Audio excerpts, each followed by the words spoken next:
All right, so I am Allison Costello, your seniors real estate specialist here in Benicia, California. And I am on a mission to get our information out to seniors in our area, all of the information and the resources that are available in Solano County. So every month we're doing free education on the last Wednesday of the month at 1 p.m. here at Northgate Church on Lake Herman Road in Benicia. And this month, we are going to be talking about reverse mortgages. We have covered downsizing made easy. We have covered wills versus trust. So we have a whole lot more coming your way. So stay tuned for that. I am with Remax Gold. I have my business, Legacy and Lifestyle Homes, and my education partners, a couple people who are still coming and that couldn't make it today. We have Trang with Transition Cares. She comes in and she can help move, donate, estate sales, liquidation. We have Jenny with Senior Helpers. They are senior care management team. They do non-medical home care. And we have Billy with Cross Country Mortgage. We have Mark too. And we have Mark, who is our financial specialist.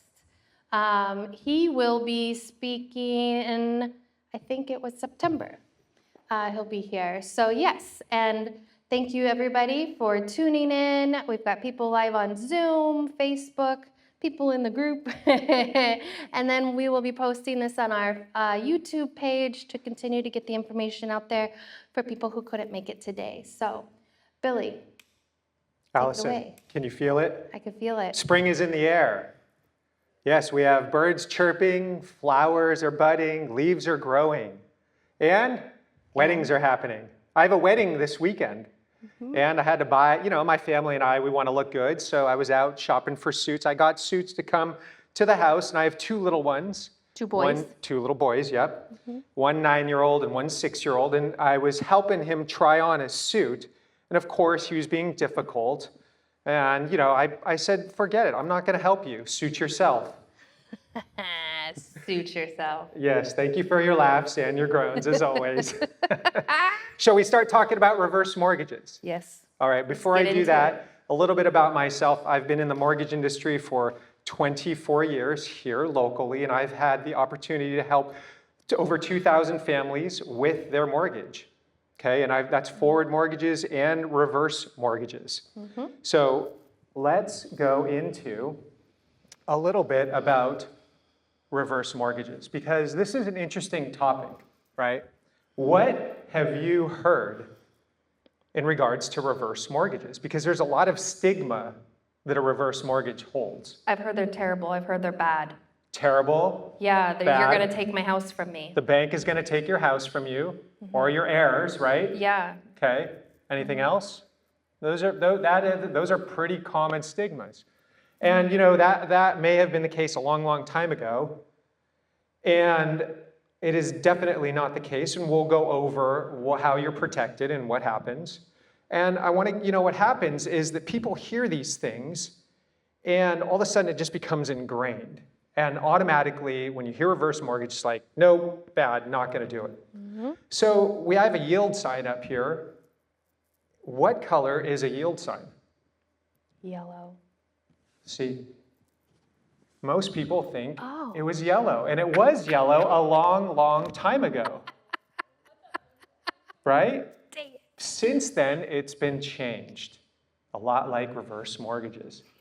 So Dr. Fowl is an economist, and he wrote this book, and it's very detailed and goes super granular, but the bottom line is a lot of financial planners out there don't consider the home when they're considering some sort of solution for their clients.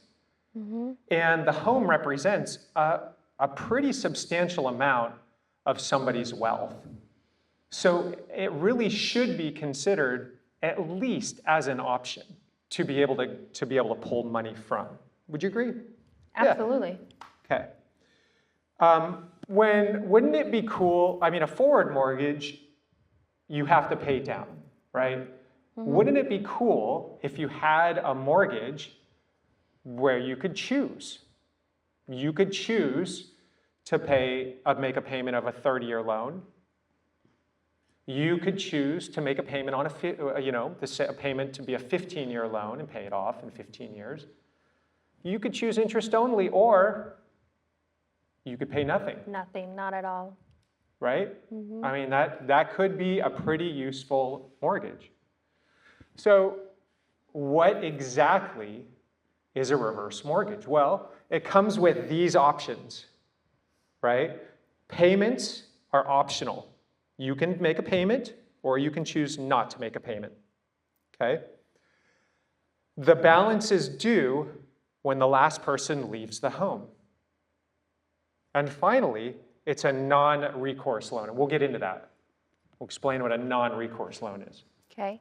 Okay. So when the last person leaves the home. Yep, the last person leaves the home. And that could be by passing, or it could be they choose to sell, right? Yes. Okay. So, with this normal, like a normal mortgage, you have equity, you have your balance owed, and you have the amount of mortgage. That's pretty traditional, and that would be on a. Let's go back to that. So this would be a recourse loan. So if somebody was to have their home value decrease. Yep. Below the mortgage that they owed. So their mortgage was beyond or above the amount that their home was, because the home lost value due to market conditions or whatever it may be. Right, because typically They're underwater. homes appreciate in value, but there are some years where we dip down. Yep. And We've had 6 years in the last 83 where values decreased. And we'll also see there's another way where that value could be below, because in a reverse mortgage, the balance can increase and go up and beyond that. So in a recourse loan, in a traditional mortgage, if you were to sell that home and you still owed money, the bank could come after you for that remaining balance. That's what a recourse loan is. And in a reverse mortgage, that amount of money that is owed above and beyond the value of the home is non-recourse. So the bank cannot come after you for that. Well, how is that? That's a pretty cool feature, right? right, so Yeah. if I'm living in the home and I have a reverse mortgage and I have hit my cap, my equity, and I cannot get any more money out of my house, you're not going to come take it from me? No. And at the same time, I'm still going to give you a higher balance every single month where you can continue to draw more money. Beautiful. Interesting, right? Interesting. Kind of an interesting feature. Okay, so again, these are the three factors. Remember, payments are optional, okay, non-recourse, and you have to pay it back when the last person leaves the home, right? All right. So why is it that we had all of these things come up? Why is it that this stigma around this reverse mortgage product has happened? And a lot of it is because, well, it's a variable line of credit, so it's a variable interest rate, and those in themselves tend to have this stigma that they are bad. Variable, no, not good, bad. And so that's part of the reason. Another reason is because a lot of people that are not licensed make interesting posts on social media, and they are not always accurate. Yeah. Yeah.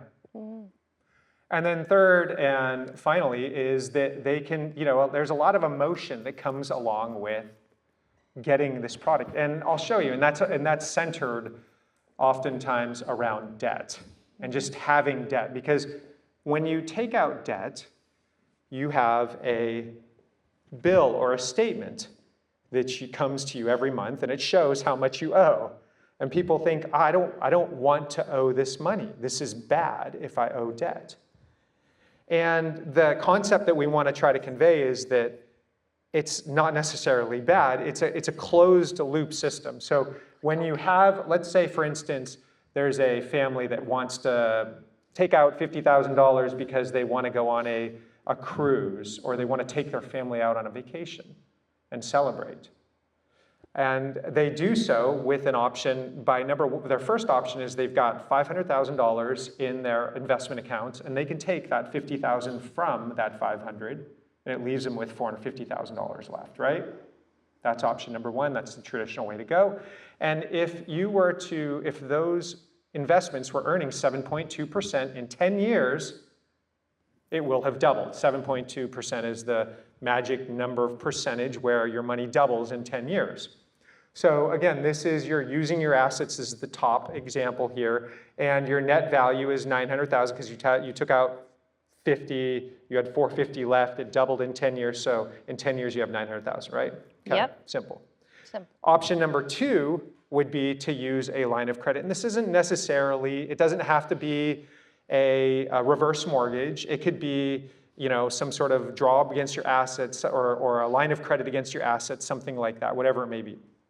And if you do that way, then what happens is you have that $500,000 still in your account, and it doubles, so it'd be $100,000, but you took out that $50,000, and that $50,000, let's just say it is at 7.2%, just to make it easy here, and that $50,000 doubles in 10 years, and that same way, you still have $900,000 left.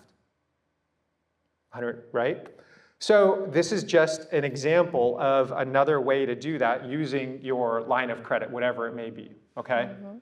And as you can see, it's a closed loop system. So whether you borrow from your house or borrow from your assets, the result is the same at the end. Okay. So why, we've got these various solutions, and the most common solution with a reverse mortgage is to do a HECM mortgage. It's a variable rate mortgage. It's insured by FHA. It's monitored by HUD and the CFPB. And it is a variable. There's also fixed rate options. Okay. And when we're doing these, you also have jumbo loans as well as second lien options. Okay. Here's a little percentage of how many loans that are done, and most of them, as you can see, are the variable HECM by quite a margin, right? Okay. When we're doing a HECM and we have a line of credit, you must be 62 years or older in order to take advantage of this product, okay? Again, payments are optional. It's due when the last person leaves the house. It's non-recourse, okay? And then there's a draw period. And that draw period is available for the entire life of the loan, okay? And that draw period we're going to get into. So it acts as a line of credit. You're not having to make an interest payment on it, but it is available to you at some point if you'd like to draw upon it. Not only is it available to you, but that credit limit does increase. So that available line of credit will increase every single year, okay? And I'd just like to say, I don't know if you have it later on in your slides, some great ways that you would want to use this. I've had clients who want to age in place and stay in their home as long as possible before having to go to a senior community or live with family or something else. And they've needed to either make modifications to their house to make it safe for them to stay there. And in order to do so, they did not have the money up front. So a reverse mortgage was able to help them get the money from the house to make modifications so that they could live there longer. Great point. That money on a reverse mortgage can be used to make modifications on the house. It can be made to go on vacations to Disneyland. It can be made, you can draw upon it to purchase another house. You can gift it to your heirs. You could also use it to bring home health in if you need more assistance. So you could bring home health in to help. That's a big cost for some people these days, and bringing somebody into the home to help you maybe care for another loved one. Maybe you need a break. Maybe you've been the caregiver and your significant other needs a little bit more help and you need to bring help into the house. This is a great tool to use that to get yourself some help. And you've hit the nail on the head. There is no, you can use the money for whatever you want. Pay off other debt. Whatever you want. Whatever I want. Yep. But you still need to make payments on your property taxes. Still got to keep up your insurance, and you still got to maintain your home. Yep, like you said. Okay. Let's talk a little bit about how this could work from a visual standpoint. And I've got an example here with Jane, and Jane is taking out a reverse mortgage. And when she takes it out, she has to have a very small amount. You can't have a zero balance. You have to have, otherwise the line of credit is closed out. So you could do the loan, and you have to keep a very small balance, otherwise the bank thinks you don't want the loan, and therefore they close it out. So you keep a very small balance. That's one feature you must have. And then from there, you can make payments, or you can draw upon it. You can make payments, or you can choose not to make payments, or interest-only payments, right?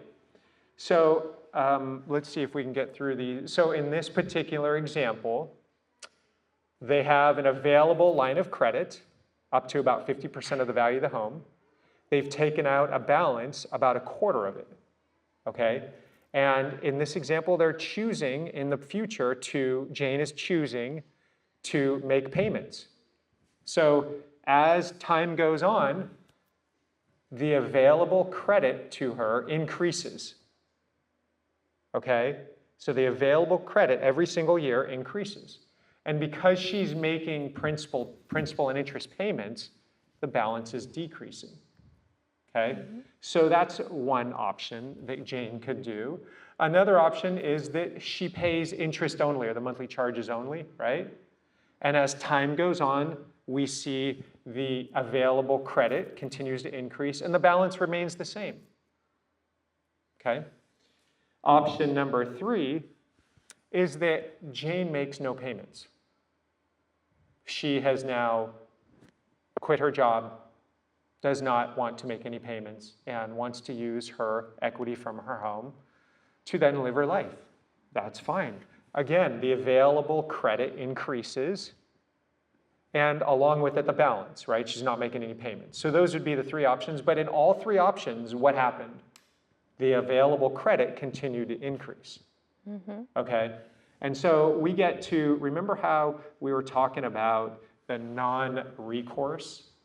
Okay, well, remember, the available credit continues to increase. Right. And if that available credit goes above and beyond the value of the home, Jane can still pull that money out. The bank might know that the home value is less than the line of credit, but it doesn't matter. Jane can keep drawing money on that credit line if she wants to. So this is, and if she chooses to draw all that money and takes it out and buys another house or spends it on her loved ones, whatever it may be, and then she sells that house and there's a difference there and she can't sell it for the amount of value that the credit line is at, it is a non-recourse loan, and she does not owe any of that money above and beyond the value of the home. What if she passes away? What do her heirs do with that? Same thing. It is a non-recourse loan. If her heirs cannot sell the home for more than the value, for more than the line of credit, the heirs are not responsible for making up that difference.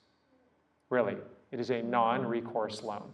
The mortgage insurance, because there is mortgage insurance on this loan, if the bank was to, in that scenario where the home value is less than the line of credit, and they lose out, then they would turn the claim in, and the mortgage and the insurance company would make them whole. Make sense? Yes. Okay. All right. Ways to access equity, because once you make payment into your house, there's only 3 ways to get it out. How do you get that out? A reverse mortgage. That's one. A line of credit on the. That would be a line of credit or a mortgage, right? Yes. Okay. Mm-hmm. And the third way, Tell me, Billy. sell it. Sell it. You can sell your house, right? Those are the three can ways. sell it. Once you put that money into your house, it's like a piggy bank that it traps it. You pay down, everybody wants to pay down their mortgage. They pay it off completely. They don't want those bills coming to their house anymore. That's right. It's trapped. Yeah. The house traps your money. Those are the three ways to get it out. Yeah. Let's talk about the three ways. Okay. If you sell your house, Yeah. usually you have to pay commissions. Yep. Okay, anywhere from generally, what, 4 to 6% of the value of the home? Generally. Okay, you may pay capital gains, right? Mm-hmm. What else? Capital gains, taxes, same thing. All right, and then you could do traditional financing. Traditional financing comes with a monthly payment. I know when I get older, I hopefully will not have to work and don't want to work. And in doing so, I won't have a monthly income, and I may have difficulty qualifying for a traditional mortgage, right? So the third option, getting a reverse mortgage, would allow us to then not have to have that monthly payment, but it does come along with the cost of your upfront mortgage insurance of 2% of the value of the home. So that's your big cost. So these are just the considerations. We're talking about educating, right? Understanding all the options, and this is getting, I know, real granular here. All right. Okay, so we've talked a lot about this. Let's talk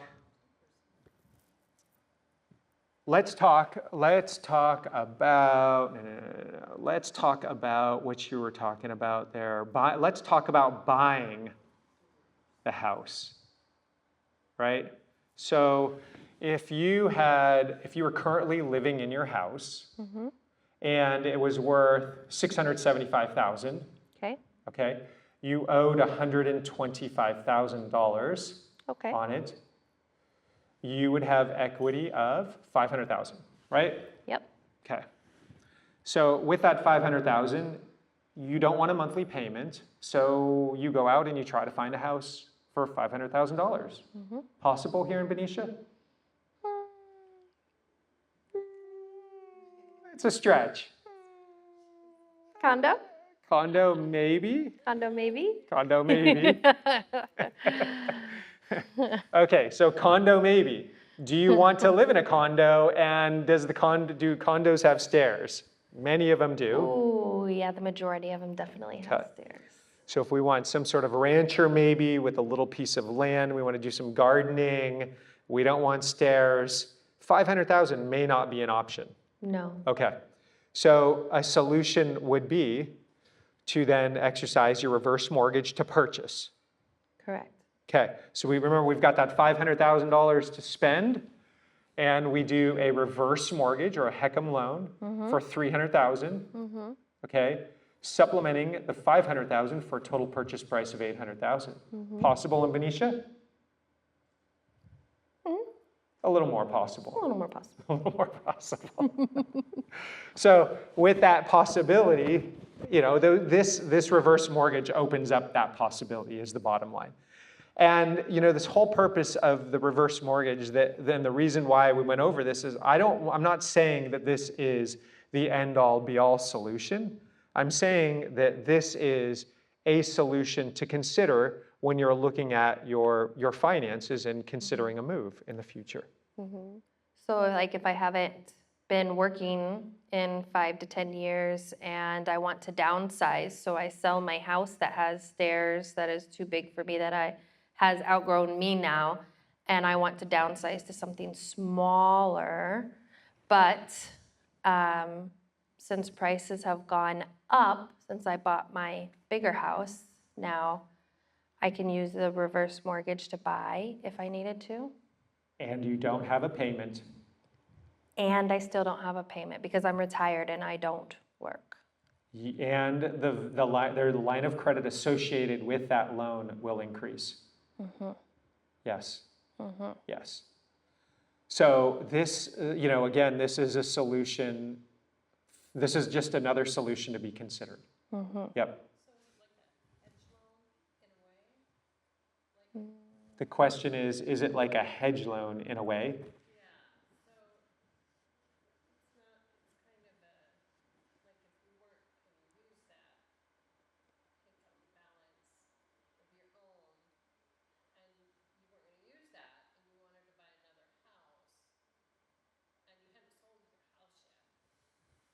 Ah,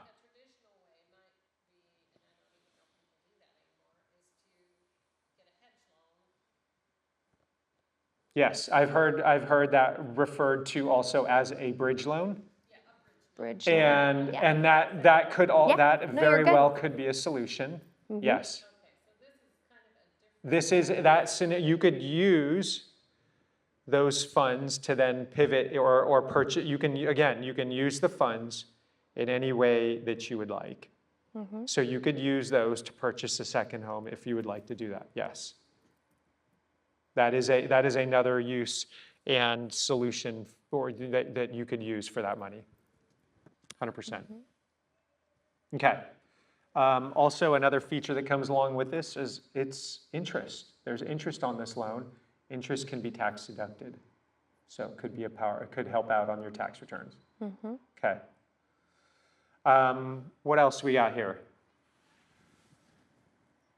The three ways. So generally, there's three ways to use this mortgage. You can refinance a traditional mortgage that you may have. You can use it as a line of credit, which we've already talked about, purchasing a second home. You can pass that money on to your heirs. You can help your grandchildren to enter home ownership. I know that when I'm helping many first-time home buyers with their mortgage, they don't have the down payment, and they're getting help from their parents or grandparents. So you would be able to use that line of credit to then send and gift to your grandchildren if you so choose to.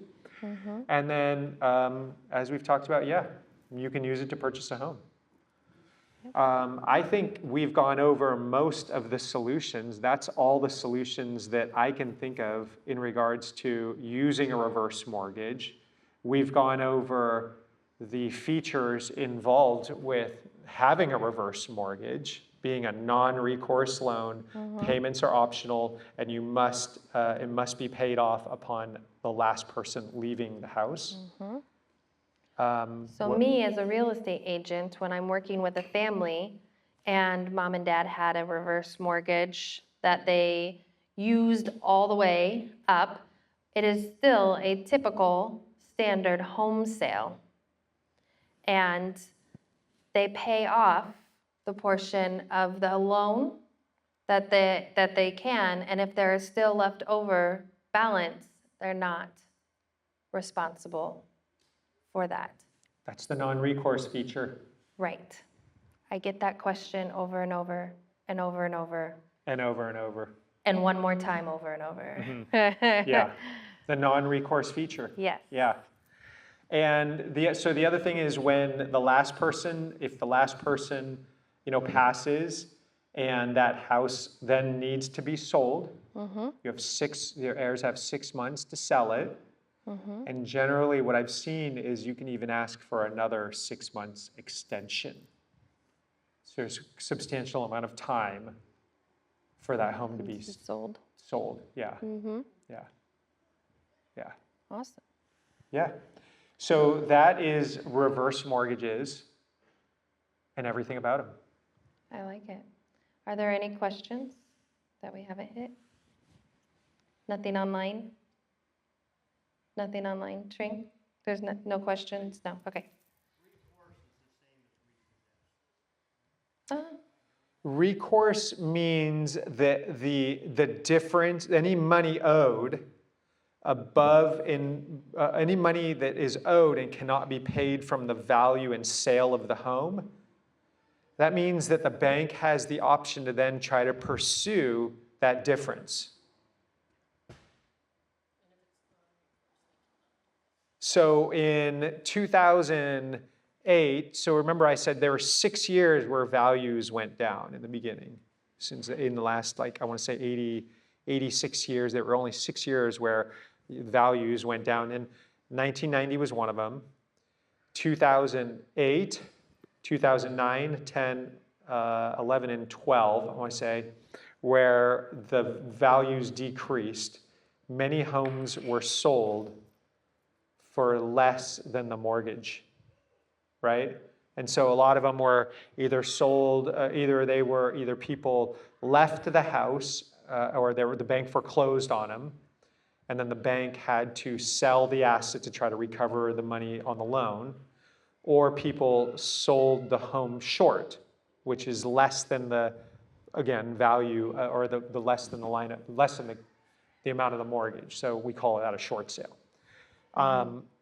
And so if there's a differential there, then what happens is the bank will, like most of the time what we saw is that the bank just would write that difference off against their books, but then they would send you a 1099 and you would have to claim that as income on your taxes.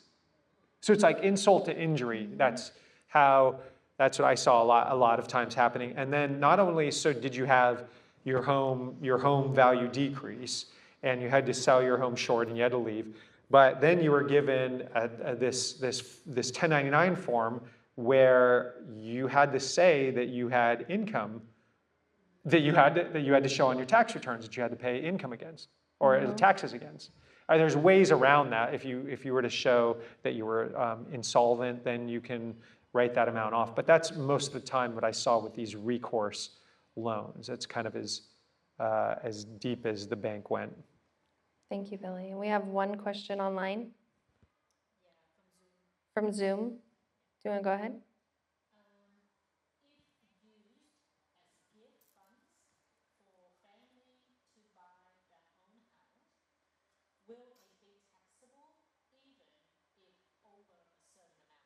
Okay, so the question was, if used as gift funds for another family member, is it taxable under a certain amount? To buy a home.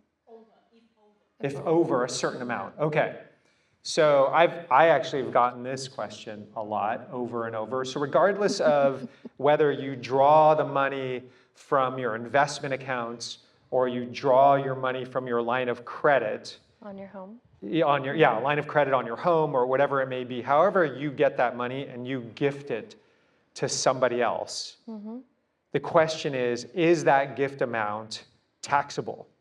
Okay, and the answer is, well, you have to make sure you file your taxes correctly. And the IRS says that there's a certain dollar amount that you can give every single year. And that exemption, I want to say, is it changes every year. It used to be 13,000. It might be up to 16,000. I don't remember exactly. I think our tax professionals are going to have to weigh in here. Yes. But I will say that there is a lifetime exemption. So look up the lifetime exemption. I want to say, so any person can gift to another person, and this amount I do know is in the millions. It's like 1.3 or 1.4 million. They can gift up to that certain amount in their lifetime to this other person. And so if you go beyond that yearly dollar amount, so if you gift $50,000, then that excess beyond that dollar amount can then go against your lifetime exemption. So you can avoid taxes that way. That's your gift exemptions. Okay. Did that answer your question? From James. Cool. Good question, James. Love those gift questions. Those are cool. All right. Yes. I think we were just talking about this at our educational partners meeting, a lot about gifting, and that's going to be one of our upcoming topics from Mark Porter. Oh, Mark's going to be great. I want to, yes, talking about gifting to heirs, and that he gets that a lot, helping your family now while you can versus waiting and having them wait while your money sits there. And different things you can do with it and all of the tax benefits and things. So that's a big topic I know that we're going to touch on. Good. Gifting's a good one. So we'll let Mark weigh in some more in the future episode. Yeah, it's great. Thank you, Billy. I really appreciate having you here. And again, just a quick recap, some of the ways that we've seen people use reverse mortgages. I've seen them use them for home health to come in. I've seen them use them to have their home modified so that they could age in place. We've seen them use it as, kind of their monthly income, paid off a bunch of other debt, and now have some extra money coming in as well. I personally had somebody do that recently, and that's a huge weight lifted off. Not only her, but her family too, when you've got debt collectors calling every single day. And Yep. to be able to get that off your shoulders and your plate, and live your next chapter a little bit more. And what about and then Yeah. also a reverse mortgage for purchase, And a reverse mortgage for which purchase. can increase your buying power even if you don't have a job. Even if you don't have a job. And that way, you don't feel trapped in a house that you can no longer maintain. You can get something smaller, or even the condo where you don't have to maintain the outside. And that fits whatever that next lifestyle move is for you, that next chapter. It can always be a great tool to have in your tool belt. Agreed. Yeah. Well, thank you everybody for tuning in, for watching Zoom and Facebook, and for showing up live in person. We love having you. And again, the last Wednesday of every month, we're going to be having education come in. Next month, we are going to be talking about, well, I don't know why my mind is blanking now that I'm on the spot. I believe it is end-of-life planning. End-of-life planning, and I've got hospice coming in to talk to us about some end-of-life planning, and we're looking at a few other people to speak on this topic to make sure that we have a plan, because it can be a heavy conversation, it can be a heavy topic, but it honestly can make all of the difference for a family when they have a plan, and it makes things lighter and easier for everybody in the end, and less confrontational when it's talked about up front and early, and to know your options. When you talk about things early, you have more options. When you wait, you start to lose options and lose control of what's available. You know what I like about all these episodes that you've been doing? What do you like? It creates options. It Tells us all the options. Thank you, Billy. Well, I'm looking out for all of the resources I can find to help seniors in our area in Solano County to get the information out there and to bring trusted professionals to you, to make sure that you're always in good hands and always have the resources that you need. So thank you. Thank you. All right.